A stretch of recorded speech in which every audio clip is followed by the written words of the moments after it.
제가 좋아하는 기독교 작가 중에 제럴드 시저라고 하는 목사님이 계십니다. 그가 언젠가 이런 말을 했습니다. 율법은 우리에게 바르게 사는 법을 말해줄 뿐이다. 그러나 기독교 신앙은 하나님이 우리를 바르게 하시려고 이미 하신 일을 보여준다. 정확한 지적입니다. 그리고 하나님이 우리를 바르게 하시려고 이미 하신 일, 그것이 무엇일까요? 예수 그리스도를 이 땅에 보내어 주신 것입니다. 그가 오셨습니다. 그가 우리를 위하여 십자가를 지셨습니다.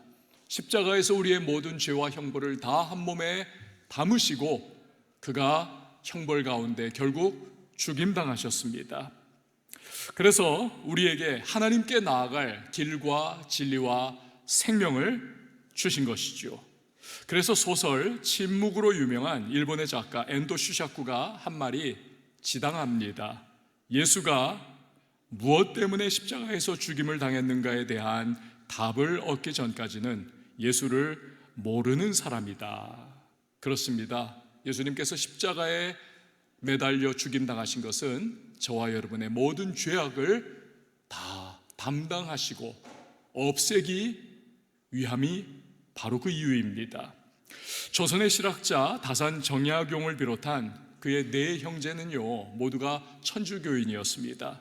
신유박해 때 가장 독실한 셋째인 정약종은 참수형으로 목이 잘려 순교합니다. 나머지 정약용 등을 비롯해서는 비겁했죠. 배교를 합니다. 그리고 저 멀리 귀양을 갑니다. 그래서 목숨을 부지하는 것입니다. 자산어보라고 하는 영화가 있어서요 그 영화를 보면 바로 이 신유박해 때의 정약용, 정약종 그 형제들의 이야기가 한 부분이 나옵니다. 망나니가 이 순교자 정약종을 이렇게 등을 보이게 엎어놓고 이제 목을 자르려고 하는 거예요. 그런데 정약종이 청을 합니다. 나는 하나님이 계시는 저 하늘을 바라보면서 똑바로 보면서 나는 죽고 싶다. 그래서 받아들여집니다. 똑바로 눕혀진 채 하늘 보면서 목이 잘려 순교를 당합니다. 이 정약종이 쓴 주교 요지라고 하는 책이 있습니다. 거기서 아담이 선악과를 따먹은 것이 왜 그렇게도 큰 죄인가 이 부분을 설명을 해요. 그 부분을 제가 여러분에게 오늘날의 언어로 조금 이렇게 바꿔서 이야기를 해드리겠습니다. 죄가 가볍냐 무겁냐 하는 것은 결국에는 누구에게 죄를 지었느냐 여기에 달려 있다는 것입니다. 예를 들어서 원님에게 죄를 졌다. 그러면 분노한 원님 곤장을 쳐라 하면서 볼기짝을 그냥 피가 나도록 때리겠죠. 근데 그거로 끝입니다. 그러나 여러분 임금님에게 죄를 지면 이건 차원이 다릅니다. 귀양을 가서 평생 그렇게 그곳에서 살아가게 되든지 아니면 목이 잘리든지 그렇게 되는 거 아니겠습니까? 대상이 누구냐예요. 죄 지은 대상이 높은 분일수록 형벌이 더 중한 것입니다. 자, 그렇다면 아담이 높디 높으신 만유의 주가 되시는 하나님께 범죄했습니다. 그렇다면 그 죄와 형벌은 영원 무궁한 것입니다. 또한 임금에게 죄를 지어도 자손 대대로 노비가 된다든지 멸문지화를 당하지 않습니까? 그렇다면 아담의 죄 역시 자손에게 온 인류에게 그 모든 해를 끼치는 것이 마땅한 것입니다. 이 정약종이 이렇게 쭉 설명을 하는 거예요. 그러면서 왜 예수님의 십자가 사건이 유일한 구원의 길인가 이것을 이야기를 합니다. 아담을 통해서 천한 인간이 지극히 높으신 하나님에 대하여 죄를 범한 거 아닙니까? 그 죄를 속할 길이 없어요. 다만 한 가지 해결의 방법이 있을 뿐입니다. 그것은 만일 신분과 높음이 하나님과 같으신 누군가가 나타나서 인간의 모든 죄를 다 끌어안고 벌을 받으면 비로소 속죄를 받을 수가 있다는 것이죠. 누가 그 일을 하셨습니까? 바로 우리의 구세주 예수 그리스도이신 줄 믿습니다. 제가 이걸 쭉 보면서 어떻게 유학이 지배를 하던 이 조선시대에 예수를 믿게 될 수 있었을까? 그리고 또 예수를 믿어도 그 정말 우리는 66권의 완전한 성경을 가지고 있지만 이 조선시대에 그냥 외국 선교사나 어떻게 아름아름 해가지고 쪽복음 들어왔고 쪽복음 중에서도 그 얼마 안 되는 요 미미한 분량이 그의 손에 입수가 됐을 터인데 어떻게 그걸 보고서 이 예수 그리스도의 십자가 사건에 대한 대속 사건에 대한 이렇게도 일목요연하고 정확한 교리적으로 너무나 선명한 지식을 그가 소유할 수 있었을까? 굉장히 신비롭고요 놀라웠습니다. 여러분, 결국 성령께서 깨닫게 하시고 도와주셨기 때문인 줄 믿습니다. 그렇습니다. 예수님은 스스로를 구할 수 없는 우리의 모든 죄와 허물을 십자가에서 대신 짊어지고 죽어주셨습니다. 하지만 그는 죽으심으로 끝난 것이 아닙니다. 그는 사흘 만에 다시 살아나신 부활의 주님이신 줄 믿습니다. 자, 여기서 한 가지, 어찌 보면요 이 부활 사건을 성경이 논하는 것은 성경 스스로를 자승자박해버리는, 그냥 스스로를 묶어버리는 상당한 위험에 빠뜨리는 그것과 같습니다. 왜요? 만약에 우리가 누군가를 여러분 설득하려고 한다, 나를 믿게 하려고 한다, 한번 생각을 해보십시오. 그 사람이 이해할 수 있는 논리, 수준, 그의 경험, 납득, 요 범위 안에서만 우리는 이야기를 할 거예요. 그거 넘어가 버리면 위험해집니다. 의심할 수 있고 받아들이지 않고 믿지 않을 수가 있어요. 오히려 여기서 등 돌려버릴 수가 있는 거 아닙니까? 자, 그렇다면 성경도 그렇죠. 그냥 인간의 좁은 이해와 과학적 사고, 그리고 인간의 경험, 또 인간의 그 이성적인 구조, 합리성을 추구하는 우리의 인간적인 그러한 모습, 요 안에서만 딱 말을 해주면 안전하잖아요. 이런 거 아닙니까? 하나님이 세상을 이처럼 사랑하사 독생자를 주셨다. 그가 예수님인데 이 땅에 오셔서 그가 십자가에서 우리의 죄를 대신 짊어져 주셨다. 누구든 그를 믿으면 구원받는다. 여기까지만 말하면 그래도 안전하거든요. 근데 부활 사건은 여러분 차원이 다른 거 아닙니까?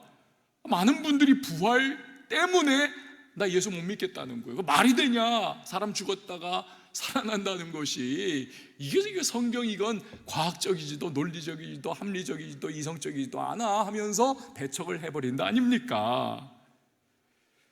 그래서 구원하기 위하여 십자가 사건과 부활 사건이 있었는데 정작 그 부활 사건을 말했더니 사람들이 예수 안 믿는 거예요. 어쩌면 이 가운데에서도 나는 예수님 말씀도 좋고 그분의 삶도 좋지만 부활은 나 못 믿어 하면서 중간에 딱 벽을 두고 있는 누군가가 이 안에 계실지도 몰라요. 얼토당토 않다는 거죠, 부활은. 자, 그럼 왜 성경이 굳이 부활 사건을 말씀을 하는 겁니까? 먼저는 부활하신 예수님처럼 그를 믿는 사람 모두가 죽음으로부터 우리도 부활할 거라는 것을 성경은 예수님의 부활을 통하여 확증시켜 주기를 원하기 때문입니다.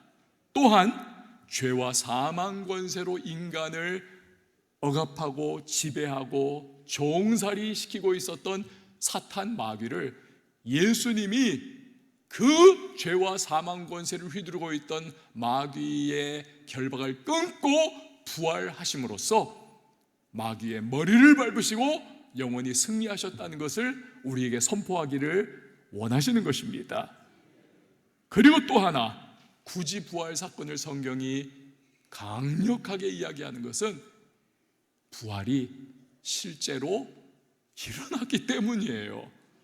부활이 실제로 수많은 사람들, 예수님의 제자들과 믿음의 사람들, 또 믿지 않는 사람들조차도 부활하신 예수님을 봤단 말입니다. 그 본 예수님을, 그분의 부활을 우리 안 봤다라고 입 다물 수는 없는 거예요. 그러니까 외칠 수밖에 없는 것입니다. 예수님 부활하셨다라고, 그분이 십자가에서 죽으시고 사흘 만에 살아나셨다고. 그 요즘 말로 노빠꾸죠. 완전히 노빠꾸, 저돌맹진, 그냥 맹렬하게 돌파해 나가는 겁니다. 그게 진실이요, 그게 진리이기 때문에 부활을 성경은 이야기하며 강조하고 있는 것입니다. 자, 근데 오늘 성경에 나오는 이 도마라고 하는 예수님의 제자는 부활 사건을 믿질 못했어요. 다른 모든 제자가 이구동성, 도마야, 예수님 왔다 가셨어. 그분 진짜 살아나셨어. 부활하셨어. 그래도 도마는 못 믿겠다는 거예요. 절대로. 그분 죽는 걸 내 눈으로 똑똑히 봤단 말이야, 이놈아. 너도 봤잖아. 그분이 비명 지르면서 죽었잖아, 비참하게. 근데 어떻게 그가 다시 여기 왔다고? 살아났다고? 말도 안 되는 소리. 그 손의 상처를 내가 내 눈으로 다시 보고, 그 손의 상처에 내가 손가락으로 만져보고, 그 창에 찔린 허리에 내 손을 넣어보지 않고는 내가 못 믿겠어. 나 절대로 안 믿을 거야. 여러분, 도마처럼요, 안 믿는 사람은 나름의 안 믿는 이유를 가지고 있습니다. 도마는 경험적인 사고, 과학적인 합리성, 그리고 이성에 입각해서 부활은 없다라고 말하는 모든 인간의 대표인 것입니다. 심지어 예수님이란 분도 알고 그분의 말씀도 알지만 그래도 부활은 믿을 수 없다라고 하는 모든 사람의 대표이기도 한 자가 바로 도마인 것입니다. 근데 성경은 도마가 왜 그렇게 되었는지에 대해서 굉장히 간단하게, 아주 단순하게, 명쾌하게 이유를 말씀해 줍니다. 24절 하반절에 나오죠. 도마는 예수께서 오셨을 때에 함께 있지 아니한지라. 그러니까 도마가 예수님의 부활을 믿지 못한 이유가 뭡니까? 부활하신 예수님께서 유대인의 박해와 핍박을 두려워 숨어있던 제자들에게 은혜로 찾아와 주신 거예요. 은혜로. 근데 안타깝게도 도마는 그 은혜의 때에, 은혜의 자리에, 은혜의 장소에 함께 있지 않더라는 것입니다. 바로 그것이 문제였다는 것입니다. 은혜로 찾아오신 예수님 만나지 못하니까 부활을 믿지 못하더라. 당연한 귀결인 것입니다. 여러분, 오늘날도 마찬가지입니다. 내 삶에 예수님께서 은혜로 찾아와 주실 때가 있습니다. 마음의 문을 열라고 노크하시면서 문 열어주지 않겠니? 내가 들어가고 싶다. 속삭이실 때가 있어요. 근데 우리 마음의 문이라고 하는 것은 이게 참 특징이 하나가 있습니다. 여러분, 사진을 하나 한번 보세요. 그림인데 예수님이 우리 마음 문을 두드리시는 것을 이렇게 그림으로 그린 거예요. 근데 저 그림에는 특징이 하나가 있습니다. 마음 문은 특징이 하나가 있어요. 뭐예요? 손잡이가 없어요. 밖에서 문을 열 수 있는, 오로지 안쪽에서 문을 열어줘야만 들어갈 수 있다는 것입니다. 요한계시록 3장 20절이 모티프가 된 그런 그림이지요. 볼지어다 내가 문 밖에 서서 두드리노니 누구든지 내 음성을 듣고 문을 열면 내가 그에게로 들어가 그와 더불어 먹고 그는 나와 더불어 먹으리라. 열면 예수님이 들어와 주신다는 겁니다. 들어오시면 연합과 믿음의 역사가 일어날 수가 있다는 것입니다. 그런데 열어주지 않으면 예수님이 내 마음속으로 들어오시지 못합니다. 연합과 믿음의 역사도 일어날 수가 없는 것입니다. 많은 사람이 문을 열지 않아요. 왜입니까? 조용히 두드리시면서 문 열어주지 않겠니 하시는 예수님을 듣지 못하기 때문에 그렇습니다. 세상 시끄러운 소리에 온갖 소음에 귀가 쏠려 있기 때문에 그렇습니다. 이번 안식년 기간 동안에 안식월이죠. 종교개혁 그리고 사도행전의 역사가 깃든 몇몇 도시를 방문을 했습니다. 그 중에 하나가 로마예요. 뭐 당연한 거죠. 그 사도행전 28장에 보면 유라굴로 광풍이 대작을 해가지고 폭풍에 의하여 배가 파선을 하고 사도 바울 때문에 하나님의 은혜로 겨우 살아남은 바울과 백부장과 군인들과 뭐 하여튼 죄수들, 뭐 간수들 이런 오만 가지 수백 명이 섬에, 멜리데 섬에 불시착을 하잖아요. 그리고 나서 겨우 그들이 살아남고 나서 다시 이렇게 오고 가는 디아수구로라고 하는 배를 타고 나서 로마에 결국 드디어 입성을 하지 않습니까? 그래가지고 막 일주일 정도 걸려가지고 그 원형 경기장도 있고 그런 그 로마의 수도 거기에 탁 이제 가기 위해서 그 시골길을 걸어간단 말입니다.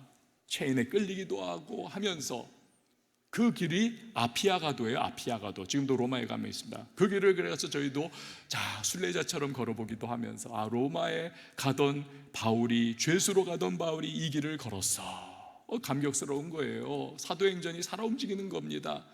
그러고는 거기서 이렇게 또 가다 보면은 사도행전 28장에 지명마저도 그대로 나오는 트레이스 타베르네라고 하는 동네가 있습니다. 트레이스 타베르네, Three Tavern이라고 하는 그런, 영어로는 그거예요. 이태리어는 트레이스 타베르네인데 이게 세 개의 여관이라고 하는 의미를 가지고 있습니다. Three Taverns, 세 개의 여관이에요.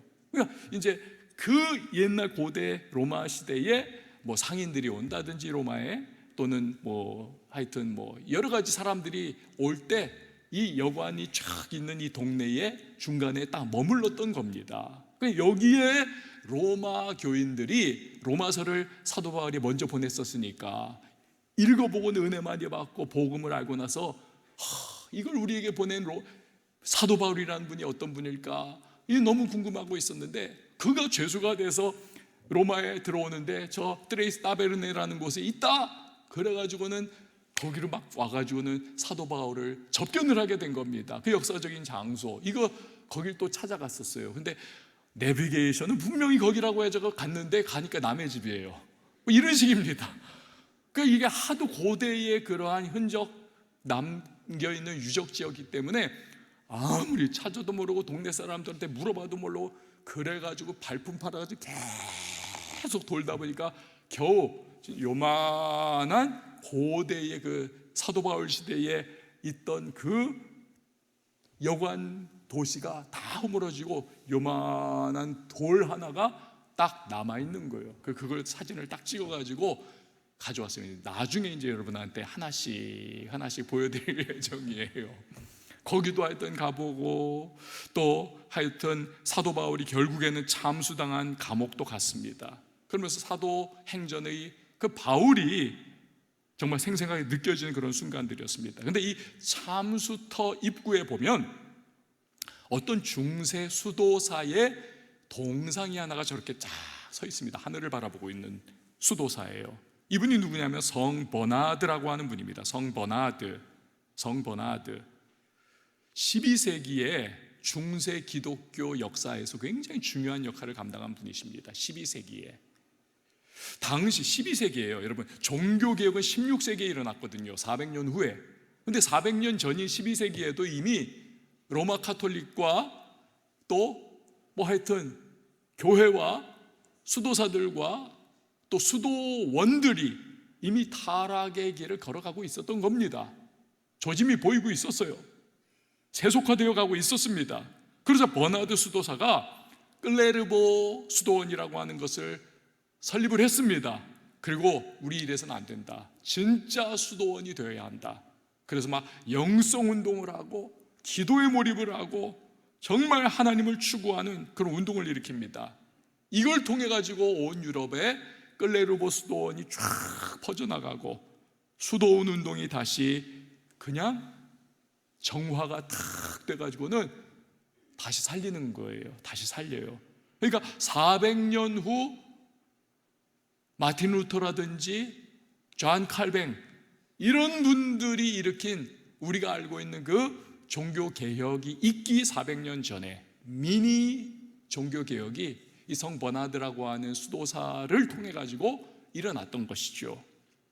근데 아까 여러분 보신 그 하늘을 바라보는 동상 모습처럼 이분은요, 하나님의 사랑만을 추구하고 정말 그 사랑에 올인하는 그러한 모습을 가지고 살았던 사람이에요. 귀족 집안의 자제로서 그는요, 수도사 안 됐으면 평생을 놀고 먹으면서 부유하게 쾌락과 여러 명예와 그런 것들을 즐길 수 있는 사람이었습니다. 그래서 다 쳐버리고는 너덜너덜한 옷 하나 소유한 채 수도사로서의 평생을 그렇게 고결하게 살았던 사람이에요. 이 12세기의 인물 성 버나드가 작사한 그 글이 우리의 찬송가가 되어서 지금 우리가 너무나 은혜를 받는 찬송입니다. 찬송가 85장이에요. 구주를 생각만 해도 구주를 생각만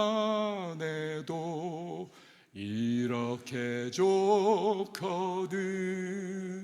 주 얼굴 배울 때에야 얼마나 좋으랴. 만민의 구주 예수의 귀하신 이름은 천지에 있는 이름 중 비할 데 없도다. 참 회개하는 자에게 소망이 되시고 구하고 찾는 자에게 기쁨이 되신다. 예수의 넓은 사랑을 어찌다 말하랴. 주 사랑 받은 사람만 그 사랑 알도다. 5절도 있어요. 사랑의 구주 예수여 내 기쁨 되시고 이제로부터 영원히 영광이 되소서. 할렐루야.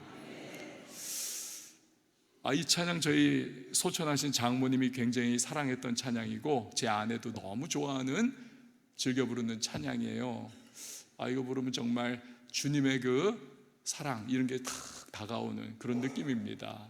여러분 근데요 12세기에 정말 오래전의 인물이었던 성 버나드 수도사가 아니 어떻게 그렇게 모든 거 다 내려놓을 수 있고 정말 영성과 기도에 깊이 침잠할 수 있었고 어떻게 그 하나님의 사랑, 여기 여러분 불렀던 찬양에 우리가 나오잖아요. 하나님의 사랑, 예수의 사랑 겪어본 자만 안다.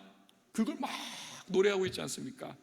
그런 마음과 영성과 그 깊은 주님과의 교제를 가질 수 있었을까? 어떻게 그 번잡한 세상에 마음 뺏기지 않고 주님께 그렇게 다 교통할 수 있었을까? 이게 참 궁금했어요. 왜?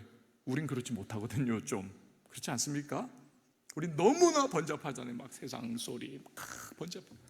근데 이제 저를 그 참수터로 이렇게 데려가 줬던 로마 선교사님이 이제 그런 얘기를 하시더라고요. 우리 시대는 너무 시끄럽잖아요. 그 당시에는 TV도 영화도 유튜브도 스마트폰도 없었잖아요. 그래서 주님께 집중하기가 우리 시대보다는 조금이라도 더 낫지 않았을까요? 제가 하도 좀 이렇게 궁금해하니까 좀 이렇게 그냥 힌트 하나도 주는, 또 위로차 건네주는 그런 말이에요. 물론 답은 아닌 거죠. 그렇지만 또 이렇게 생각해 보면 틀린 말은 또 아닌 것입니다. 주님은 우리의 마음의 문을 지금도 두드리고 계신단 말이에요. 야, 문 열어주지 않겠니? 나와 교제하자. 이렇게 한단 말이에요. 근데 우리는 너무 세상 잡다한 소리에 막 마음을 뺏기고 영의 귀가 다 그냥 다 그쪽으로만 쏠려가지고는 주님의 노크 소리를 못 듣는 거죠. 세미한 주님의 음성을 못 듣는 거란 말입니다.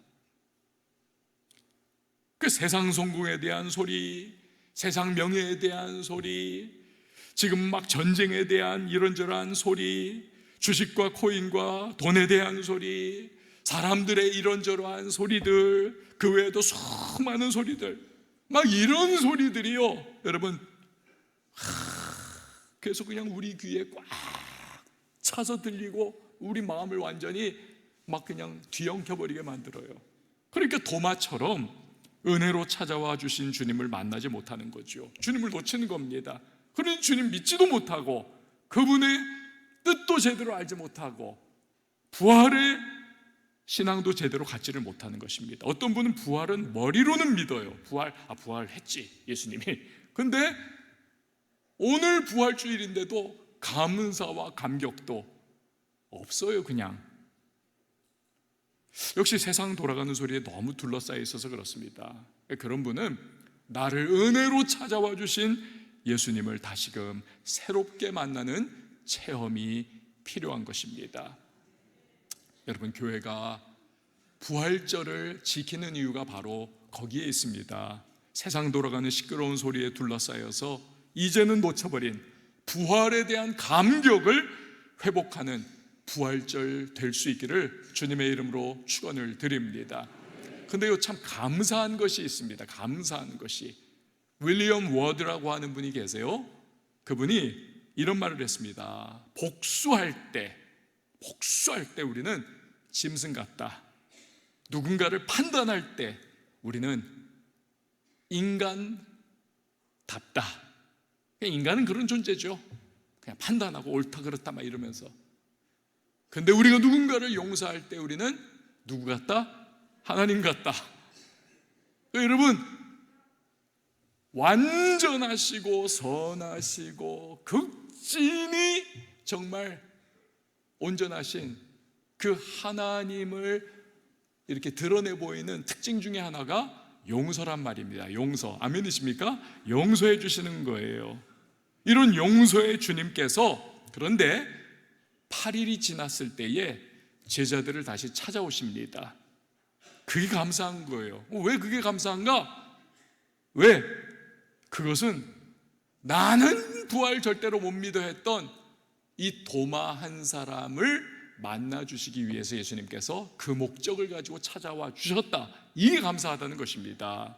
그래서 26절에 보면 도마도 함께 있고, 이걸 강조하는 것입니다. 또 27절에서 예수님이 도마를 콕 집어가지고 말씀하세요. 도마에게 이르시되 내 손가락을 이리 내밀어 내 손을 보고 내 손을 내밀어 내 옆구리에 넣어보라. 그리하여 믿음 없는 자가 되지 말고 믿는 자가 되라. 믿는 자 되라는 거예요. 부활에 대해서. 예수님은 십자가에 달리시기 전에 이미 부활에 대해서 여러 번 제자들에게 이야기하신 바 있어요. 나 부활할 거야. 죽지만 부활한다. 이 얘기 여러 번 하셨어요. 근데 뭔 소리야? 그러면서 이해도 못했고, 또 그 일이 실제 일어나니까 도마는 믿지도 않는 거죠. 그럼에도 불구하고 내 손에 장 지진다 하면서 안 믿는 이 도마를 예수님께서 괘씸하다고 저주한다든지 책망하는 그런 일이 아니라 도마를 믿도록 신이 찾아와서 부활신앙을 갖도록 해 주시더라는 것입니다. 그 결과 28절 도마가 대답하여 이르되 나의 주님이시요 나의 하나님이시니이다. 부활신앙을 소유하게 되더라는 것입니다. 할렐루야. 사랑하는 여러분, 우리 주님은 구원의 백성으로 예정하신 사람은 결단코 포기하지 않으시고 그 사람의 믿음의 수준에 맞추어 역사하시더라도 반드시 구원해 내시는 분이심을 믿으시길 바랍니다. 이게 우리 교회 안에도 신앙의 수준이 다양한 분들이 존재하는 이유인 것입니다. 어떤 분은요, 신앙이 확실해요. 부활신앙도 확실합니다. 마치 수백 미터 뿌리를 깊이 내리고 수십 미터 하늘까지 그냥 닿는 위용을 자랑하는 세코이아 그 나무들처럼 그냥 든든한 신앙을 가지고 있습니다. 근데 어떤 분들은요, 믿음 좋은 것 같은데 또 언젠가 보면 저 믿음 있나 그런 생각이 들어요. 어떤 분들은 나이롱 신자예요. 그냥 이랬다 저랬다. 근데 또 부활신앙이 없지는 않은 것 같아요. 어떤 분은 믿음도 없고 부활신앙도 없어요. 근데도 참 신기하게 교회는 나온단 말입니다. 이 다양한 신앙의 크기와 성향과 성격들이 아주 공존하는 곳, 이 교회예요, 교회. 왜 그렇습니까? 하나님께서 구원하기로 예정한 사람들을 다양한 수준이지만 그러나 그들에게 맞춰서 변화시키고자 다 이렇게 불러가시는 거죠. 불러오신 거예요. 불러오신 거. 할렐루야. 그래서 그렇습니다. 여러분, 중요한 것은 주님은 그 사람 각자의 성향과 신앙 수준과 믿음의 크기에 상관없이 우리 모두를 다 사랑하신다는 사실입니다. 그리고 도마처럼 불신하고 의심해도 용서해 주십니다. 용서해 주세요. 그리고 때가 되면 찾아와 주시는 겁니다. 결국 변화가 되어서 나의 주님이시요 나의 하나님이십니다. 믿음의 고백을 하는 때가 오게 될 것입니다. 오게 될 거예요. 그렇기 때문에 우리는요, 너무 답답해하지는 말아야 돼요. 너무 답답해하지는 기다릴 수 있어야만 합니다. 여러분, 혹시 배우자나 자녀가 그 배우자냐 자녀를 보기만 하면 저 인간이 내 십자가야 그러면서 막 한숨이 팍팍 나오는 그런 분 계십니까? 그렇다면 도마를 기억하셔야 합니다. 도마를. 은혜로 찾아와 주신 예수님 만난 체험이 없어서 동료 제자 모두에게 그런 일이 생긴다면, 그런 일이 있다면 내 손에 장을 지진다 하면서 못 믿겠다 했던 도마 아닙니까? 하지만 일부러 찾아와 주신 주님을 만난 뒤로 그는 완전히 바뀌는 거예요. 완전히 변하는 겁니다. 예수님께서 예루살렘과 온 유대와 사마리아와 땅끝까지 가서 내 복음 전해라 했는데 다른 나머지 모든 제자보다도 도마는요, 땅끝까지 더 멀리 저 파르티아 지역, 고대는 파르티아라고 불렀어요. 그 지역을. 지금은 전쟁 나고 있는 이란 지역입니다.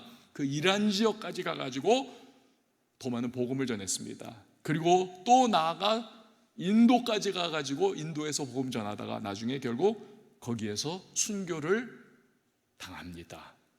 그는 사명의 사람으로 그렇게 변화했던 것입니다.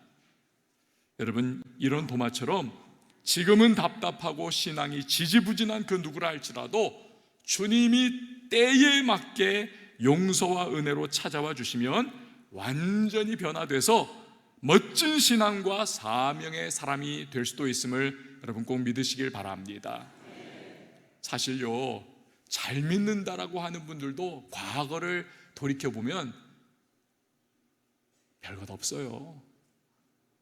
다 옛날 보면 아주 그냥 끔찍할 정도로 완고하고 불신앙적이고 부정적인 모습들이 이게요, 흑백 사진처럼 남아 있습니다. 저도 그렇고 여러분들도 그렇고 안 그런 사람 몇 명 없어요. 우리가 개구리 올챙이 시절 잊는다 그 말처럼 자꾸 돼버리니까 남 보면서도 저 인간이 내 십자가에 막 그런 소리 하는 겁니다. 여러분, 오히려 우리가 놓치지 말아야 할 것이 있습니다. 예수님은 예수님 정말 부활하셨군요 그러면서 신앙 고백하는 도마에게 29절에 보니까 넌 나를 봐서 믿냐? 날 보지 않고도, 부활한 나를 직접 눈으로 보지 않고도 믿는 자들은 뭐하다? 복되도다 말씀하세요. 그 말씀처럼요, 여러분, 그렇다면 우린 예수님을 눈으로 못 봤잖아요. 그분의 부활을 눈으로 못 봤잖아요. 그럼에도 그분의 부활을 믿고 있다, 그분을 믿는다. 여러분, 우리는 정말 복된 사람들인 줄 믿으시길 바랍니다. 우린 진짜 복된 사람들이에요. 성령이 역사해 주시고 하나님의 생명의 역사가 우리 안에 함께하고 있기 때문에 우리가 믿음을 가졌고 우리가 부활신앙을 소유하게 된 것이기 때문에 그렇습니다. 그렇다면 부활신앙을 갖게 된 우리는 과연 이제 도마처럼 사명을 위해 살아가고 있는가? 이거 점검하셔야 되는 때지요. 질문드립니다. 여러분을 향한 주님의 사명, 맡기심이 있습니다. 그걸 위하여 살아가고 계십니까? 그 사명이 인생 피곤하게 할 것 같아서 뒤로 물러서 있으십니까? 제가 이번에 안식을 가지면서 꼭 탐방하고 싶었던 도시들이 있었는데 그 중에 하나가 이 체코의 프라하였습니다. 프라하. 왜냐하면 그 칼빈이나 또 루터 같은 종교개혁가들에게 지대한 영향을 미쳤던 얀 후스라고 하는 100년 전의 분, 칼빈과 루터의 100년 전에 그러한 종교개혁의 사실은 불씨를 딱 땡겼던 분이세요. 딱 불씨를, 작은 불씨를 땡겼던 그 얀 후스. 그러나 그게 어마어마한 종교개혁에 불이 훨훨 붙게 된 거죠. 100년 후에 그 불씨를 땡겼던 얀 후스라고 하는 분이 바로 이 체코의 프라하 출신이기 때문에 그래요.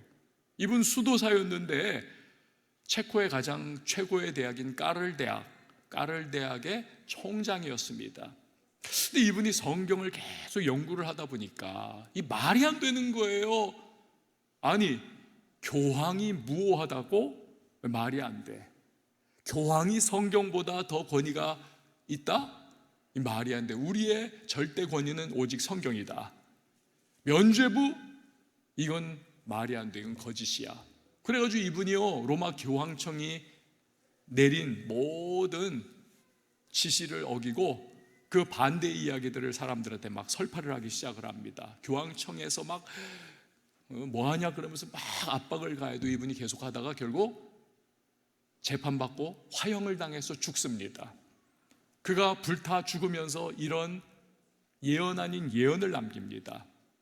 볼품없는 한 마리의 거위는 지금 불에 타 죽지만 100년 후에는 불에 태울 수도 삶아 죽일 수도 없는 백조가 나타날 것이다. 소환, 백조가 나타날 것이다. 이 얀 후스, 이 성인 후스가 체코어로 거위를 의미하거든요. 후스의 예언 아닌 예언처럼 100년 후에 누가 나타나느냐? 그 백조가 누굽니까? 마틴 루터예요. 그가 나타나서 종교개혁을 이룩을 하게 되었던 것입니다. 그런데 저희를 이렇게 쭉 그 체코 얀 후스의 다 그 내용을 알려주고 또 데리고 다녔던 그 체코 선교사님이 알려준 대부분은 모르는, 대부분은 정말 모르는, 그 가도 모르는 이 후스와 연관된 스토리가 하나가 있습니다. 알려드릴까요 말까요? 알려드릴게요. 이 후스가 가르친 까를 대학에 다니던 3명의 청년이 있어요. 마틴, 그리고 얀, 마지막은 이름이 조금 어려운 스타셰크라고 하는, 마틴, 얀, 스타셰크라고 하는 이 3명의 청년이 총장이었던 후스의 영향을 엄청 받은 거예요. 그러면서 이 청년들이 막 거룩한 분노와 정의감에 사로잡혀서 사람들한테 막 외치기 시작한 겁니다. 면죄부는 거짓이다. 오직 성경만이 우리의 유일한 권위다. 교황 무호설도 거짓이다. 그런데 이 세 청년이요, 인적이 드문 골목에서 로만 카톨릭이 보낸 사람들한테 맞아 죽습니다. 맞아 죽어요. 그날이 1412년 7월 11일. 거의 아무도 기억하지 않는 이 3명의 젊은이들이 바로 종교개혁 역사상 최초의 순교자들이 되었던 겁니다. 이건 대부분 다 몰라요. 여러분, 제가 이 이야기를 들으면서, 그리고 그 맞아 죽었던 자리 딱 거기를 가보고 그들의 이름이 딱 새겨진 명판을 보면서, 야, 역시 젊은이들은 진리가 무엇인지만 제대로 알려주면 물러서질 않는구나, 타협이 없구나, 진리를 위해 목숨을 거는구나, 이걸 생각을 하게 됐어요. 우리 청년들 잘 가르쳐야 되겠다. 여러분, 아마도 후스는 이 세 젊은이, 자기의 제자들의 순교를 소식을 듣고 나서 자기의 순교도 각오하지 않았겠습니까? 제가 왜 이 이야기를 드리는가? 만약에 부활이 없다면 사도 바울이 고린도전서 15장에서 말씀했듯이 우리 믿는 자들이 가장 불행한 자들 아니겠습니까? 이 땅에서도 예수님 때문에, 신앙 때문에, 부활 신앙, 복음 전파 이런 것 때문에 인조이도 못하고 누리지도 제대로 못하고 사람들한테 욕도 얻어먹고 하면서 죽었는데도 가니까 부활이 없어요. 무슨 허망한 일입니까? 그러나 여러분, 하지만 우리 예수님 부활하셨습니다. 예수님 부활하셨어요.